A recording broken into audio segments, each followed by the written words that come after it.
Hi, I'm Jake Sutherland with a no hard hat home tour. Now that you've turned your volume up and upset all your coworkers, I wanted to do a little more in-depth explanation of framing today. So we're out here at Parkway Meadows with Cabinets Lands Homes, and this is the same house we were in last week talking about framing in the garage door and why we can't make certain changes. So we're going to carry right into that, and the first thing I'd like to talk about is a door header. It's the same as a window header, and really all it is structural support so we don't have to have studs going all the way down.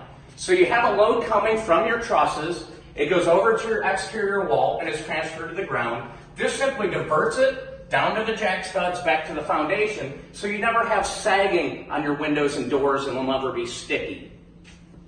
And if you can zoom in here, Robbie, what we're going to look at, I always call them hurricane clips, but it's simply a little metal brace that goes in the sheathing for the roof in between the trusses to give support. So when the roofer's out there working on it, it's not saggy, it makes it more of one unit. The cool thing is when the hurricanes come through, it's much harder for it to take the entire roof off in one section versus a small 4x8 sheets of roof sheathing. One of the cool things we do out here, tray ceilings in the master bedrooms. They're really nice, they add a really elegant look and feel to the homes, but you can do this at your home if you have enough ceiling height as well. You simply take the 2x6s and space them out as far as you want. Here we do 2x6s because that's how deep our trays are. You could do smaller, you could do bigger, it all depends on the look. And you simply frame it up around your room after you have everything squared.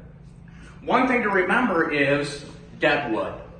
It's simply the pieces that run on the corner brace and on this lateral board here. And all that does, it gives a drywall or something to actually attach the drywall to make sure it never sits, sags, or moves throughout the life of the home.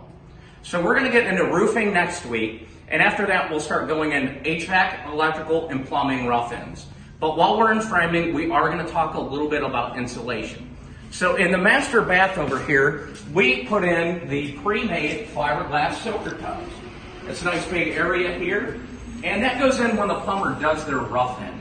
And one of the things that we do is we put our boards up and we automatically insulate at framing before the tub is installed. That way it never cracks, it stays room temperature, you don't have to worry about pipes freezing. It'll make your bath water last a little bit longer and a little bit hotter. I'm Jake Sutherland with Hard Hat Home Tours, and I hope to catch you next week. Thank you.